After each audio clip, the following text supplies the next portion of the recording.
सिर्फ केजरीवाल के ऊपर ही दुरुपयोग नहीं हो रहा, पूरे हिंदुस्तान में सभी ने देखा है जिस तरीके से भारतीय जनता पार्टी द्वारा समय समय पर विपक्ष के ऊपर ईडी हो या सीबीआई हो, यहाँ तक कि लोकतंत्र चुनाव आयोग हो, आपका जुडिशरी हो, सभी पे प्रेशर और दबाव रहा। सीबीआई क्राइम ब्रांच सब लेके हुई है और उठा भी चुके हैं। 10 साल से अभी तक सीबीआई और क्राइम ब्रांच का इतना खौफ पैदा नहीं कर पाए। जिस राज्य में पेपर लीक होता है वो राज्य सरकार का मुद्दा होता है। अयोध्या से हार जाए या कन्याकुमारी से हार जाए, सरकार किसकी बन रही है? सरकार मोदी की बनी है, एनडीए की बनी है तीसरे टर्म में भी।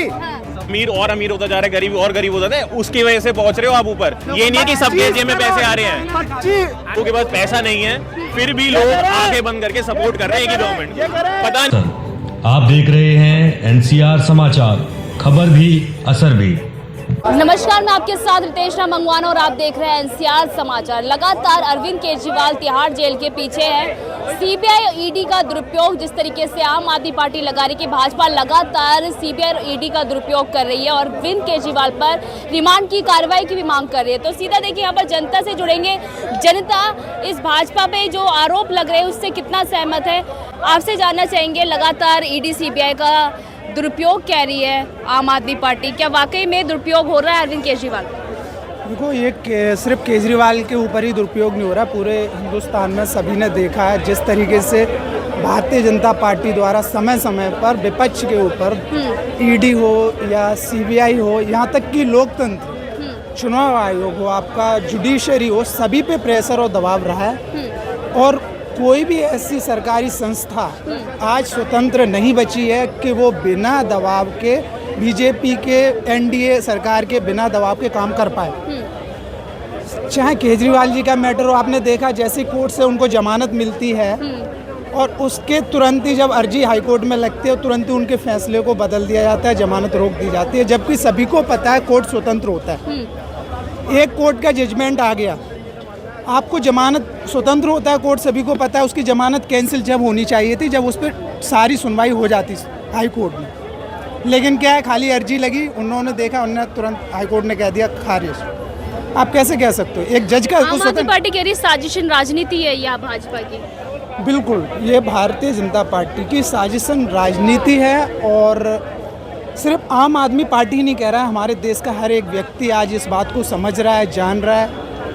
जिस तरीके से आपने देखा अभी लोकसभा स्पीकर के लिए जो पर आप ये भी तो जानते हैं ना कि बड़े बड़े नेता पहले जो सीबीआई ईडी के चक्कर में नहीं पकड़े जाते थे, जब से मोदी आए हैं तब हर किसी पे शिकंजा कसा जा रहा है जो भ्रष्टाचारी। देखिए, आप ये कैसे कह सकते हैं हर किसी पे शिकंजा कसा जा रहा है? आप बता दीजिए। चलो, विपक्ष को छोड़ के बीजेपी के कितने नेताओं पे शिकंजा कसा गया? आज हमारे देश का इतना बड़ा दुर्भाग्य है, हमारे जितने भी पेपर होते हैं लगभग मैं तो ये कहूँगा 70-80% पेपर लीकेज जा रहे हैं। देश के अंदर युवाओं के साथ खिलवाड़, देश के अंदर किसानों के साथ खिलवाड़, ईडी कहाँ जाती है? सीबीआई का डर क्यों नहीं इन लोगों को? आप एक सिटिंग सीएम हेमंत सोरेन हो, चाहे अरविंद केजरीवाल हो या अदर कोई पार्टी के लीडर्स हो, उनको आप अंदर करने की हिम्मत रखते हैं? ऐसा क्या रीजन रहा है बीजेपी के 10 साल के कार्यकाल में कि उन्होंने आज तक पेपर लीकेज नहीं रोक पाए, वो पेपरों में धांधली नहीं रोक पाए वो? फिर आप कैसे कह सकते हैं ये सभी के लिए? कांग्रेस के टाइम पर भी हुई है पेपर लीक तो? नहीं, ऐसे तो नहीं हुए, इतने तो कभी नहीं हुए। बताइए आप। भैया कितना सहमत है इनकी बात से? कितना नहीं हुआ है? बताइए कितना नहीं हुआ है? आप एक भी आंकड़ा दे दीजिए कौन सा हुआ है, बताइए आप। इनके टाइम पे तो जितने भी पेपर हो रहे हैं, मैंने आपको 70-80% का आंकड़ा दे रहा हूँ, सब कोई ना कोई पेपर इनका लीकेज हो। पहले तो भर्तियाँ नहीं करा पाते हैं, जैसे प्रेशर भी पड़ता है, पब्लिक का दबाव आता है तो इनके पेपर लीक हो जाते हैं। एक बात बताइए, युवाओं के साथ क्या खिलवाड़ कर रहे हैं? रोजगार में तो पहले ही आप सबसे पीछे जा रहे हो। अभी आप जो कह रहे हो ना पेपर लीकेज का कोई ठोस कदम नहीं उठाया जा रहा, सरकार बहुत अच्छे तरीके से ठोस कदम उठाया जा रहा है। सीबीआई क्राइम ब्रांच सब लेके हुई है और उठा भी चुके हैं। 10 साल से अभी तक सीबीआई और क्राइम ब्रांच का इतना खौफ पैदा नहीं कर पाए। सुन तो लो, बोल तो रहा हूँ ना माइक पे, आज तक इतना खौफ पैदा नहीं कर पाए आप कि देश के अंदर कोई आज अभी इस साल में पेपर लीक नहीं हो रहा है। 10 सालों से आप रिकॉर्ड उठा के देखेंगे, रिकॉर्ड तोड़ पेपर लीक हुए हैं और लगभग हर 3 पेपरों में 2 पेपर लीक हो रहे हैं। ठीक है, तो मैं ये जानना चाहता हूँ, अगर ईडी और सीबीआई अपना इतना अच्छे से काम कर रहे हैं तो इनके अंदर दहशत क्यों नहीं? लीकेज करने वाले पेपर होता है, चाहे नीट का हो चाहे किसी का हो, तो ये उस राज्य का मुद्दा होता है, ना कि केंद्र का मुद्दा होता है। जब एस्केलेशन बढ़ा है बिहार का, महाराष्ट्र का, जहाँ जहाँ पेपर लीक हुए हैं, गुजरात का भी आया है। गुजरात का भी, जहाँ जहाँ भी एस्केलेशन बढ़ा है, तब जाके जब ये काफ़ी एस्केलेट हुआ है मैटर, तो इन्होंने सीबीआई को ये मैटर सौंप दिया है। और उसके जो भी इसमें ये मैटर लीक हुआ है, इसमें सीबीआई सौंप दी। इससे पहले कितने पेपर लीक हुए बताऊं आपको? मैंने क्या बोला, जिस राज्य में पेपर लीक होता है वो राज्य सरकार का मुद्दा होता है। अच्छा, सेंट्रल गवर्नमेंट का मुद्दा नहीं होता? सुनिए गहलोत सरकार में इससे पहले, अभी ये बीजेपी की सरकार है राजस्थान में, इससे पहले गहलोत सरकार थी, तो गहलोत सरकार में कितने पेपर लीक हुए हैं? कभी मीडिया में आया? नहीं आया। फिर वो यहाँ गिरफ्तारी करने लगे। आप उनका भी बोलिए, गहलोत राज्य में अगर लीक हुआ उसकी बात कीजिए। आप बताइए कौन सा पेपर लीक? हम आपको ज्ञान दे रहे हैं। क्या ज्ञान दे रहे हो कि आप? तो जवाब जिस राज्य में पेपर लीक हो रहा है ये उस राज्य का प्रशासन का मुद्दा होता है। लेकिन जब ये मैटर ऊपर आया है तो जो भारत की गवर्नमेंट है उसने इसमें सीबीआई को मैटर दे दिया है और 1 करोड़ का जुर्माना और 10 साल की सजा नियुक्त की गई है कि जो भी बंदा इसमें इन्वॉल्व होगा, जो भी फंसा हुआ पाया जाएगा, उसको 10 साल का कारावास कठोर और 1 करोड़ रुपए जुर्माना दिया लगेगा उस बंदे को। मैं ये तो ना मौजूदा सरकार जवाब दे पाई, ना उनके समर्थक जवाब दे पाए। सुन लो, अब सुन भी लो, ना तो उनके समर्थक जवाब दे पाए। जो अपराधी होता है जब इनकी सरकार के अंदर आ जाता है तो उस पर ईडी सीबीआई सब बंद हो जाती हैं। इसका क्या लॉजिक होता है? आप एक तरफ कहते हो ये भ्रष्टाचारी है, अपराधी है, देशद्रोही है, और जब वो पार्टी छोड़ के भारतीय जनता पार्टी ज्वाइन कर लेता है उसकी जांचें थम जाती हैं, उसको क्लीन चिट दे दी जाती है। सुनिए 7 साल में 70 पेपर लीक हो जाते हैं अलग अलग भर्तियों के। क्या कहना चाहेंगे इस पर? मोदी इसके बारे में वही है, भाजपा सरकार क्यों नहीं ठोस कदम उठाया? भाजपा सरकार ने ठोस कदम ही उठाया है और ये मैटर जो है सीबीआई को हवाले कर दिया गया है और इन्वेस्टिगेशन जारी है और धरपकड़ हो रही है। कहीं झारखंड से बंदे हजारीबाग से पकड़े जा रहे हैं, बिहार से बंदे पकड़े जा रहे हैं, महाराष्ट्र के बंदे पकड़े जा रहे हैं। ऐसा नहीं है एकदम तो कर जादू की छड़ी तो है नहीं। 10 साल भी एकदम हो रहा है आपको। 10 साल शासन हो गया, फुल बहुमत में काम 10 साल गया। जैसे आप क्यों देश को शर्मिंदा कर रहे हो? एक देश का तुम पेपर सही से करा नहीं सकते हो, देश को एजुकेशन डेवलप नहीं कर पा रहे। भ्रष्टाचार हटाओ। मैं तो कहता हूँ मोदी सरकार हटा दो, भ्रष्टाचार खुद में खुद हट जाएगा। अगर मोदी सरकार भ्रष्टाचार कर रही होती ना तो तीसरे टर्म में मेजोरिटी के साथ नहीं आ रही होती, 240 सीट लेके नहीं आ रही होती। तीसरे टर्म में एंटी इनकम्बेंसी नहीं थी मोदी के खिलाफ, प्रो इनकम्बेंसी थी। एक जवाब दे दो, लेकिन एक जवाब। यूपी के अंदर राम मंदिर सबसे बड़ा मुद्दा, राम मंदिर भी बनाया। आप कहते हो डबल इंजन की सरकार में काम भी बहुत अच्छे हुए, फिर वो क्या रीजन था कि अयोध्या सीट की, अयोध्या, पूरी बात सुन लो, नहीं सुना जवाब, बोल बात काट रहे हो। सुनो, बाद में बताना, सुनो, सातों की पूरी बात सुनो। सातों की सातों सीटें हार जाते हो। आपने विकास भी किया, राम मंदिर भी बनाया, फिर क्यों हार रहे हो आप? सच तो ये है आप लोगों ने देश को बर्बाद किया। बार गरीबों के घर तोड़े। रामपुर वाले मुद्दे पर जाइए ना, उस पे अयोध्या बोलेंगे। फैजाबाद में 7 सीट है, अभी 5 ये बोलते थे कुछ दिन पहले, अब 7 सीट है। एक बीजेपी जीती, एक निर्दलीय जीते, 5 विपक्ष जीती है। वो फैजाबाद नाम है, इनसे पूछिए पहले। फैजाबाद तो आ रहे हो, 6 सीटें आ रहे हो और क्या 5? अच्छा, अखिलेश यादव बड़े यदुवंशी बनते, मथुरा से क्यों नहीं जीत गए? ये क्यों मथुरा ने मंदिर बनवा लिया अपने राज्य में, बड़े यदुवंशी बनते। तो अब यही है कि भाजपा अयोध्या से हार गई है। तो दोनों काम कर रहे हो ना? नहीं, अयोध्या से हार जाए या कन्याकुमारी से हार जाए, सरकार किसकी बन रही है? सरकार मोदी की बनी है, एनडीए की बनी है। तीसरे टर्म में भी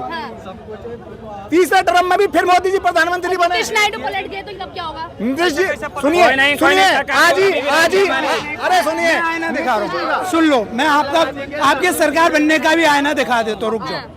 आप देश के अंदर अगर सुप्रीम कोर्ट ने देश का साथ दिया होता और ईवीएम मशीन हटा दी होती ना तो बची हुई सीटें अभी 0/0 पे गिरते। अब ये देश का दुर्भाग्य है। अगर सुप्रीम कोर्ट ने साथ दिया होता तो इट मीन्स इनका सुप्रीम कोर्ट पे भरोसा नहीं है, जुडिशरी पर भी इनका विश्वास नहीं है। ईवीएम पर भी इनका विश्वास नहीं है। ये देश को 50 साल पहले बैलेट पेपर पे ले जाना चाहते हैं। सवाल ये है कि सारी डेवलप कंट्री अभी बैलेट पेपर पे क्यों ले रही है? तो 1.5 साल हमने क्यों चलाएंगे? हम उनकी चाल पे तो पहुंच जाएं। हम तो अभी नीचे हैं, थर्ड नेशन बोलते हैं हमें, अभी डेवलप नेशन तो पहुंच जाएं। इकोनॉमी, हमारी इकोनॉमी 5वें नंबर पे है। मेरी बात सुन लो, 5वें नंबर पे इकोनॉमी है हमारी। जनसंख्या 6 नंबर पे है, जनसंख्या। और सुनो, जो एक पे गैप है ना, जो अमीर और अमीर होता जा रहा है, गरीब और गरीब होता है, उसकी वजह से पहुंच रहे हो आप ऊपर। ये नहीं है कि सबके जेब में पैसे आ रहे हैं।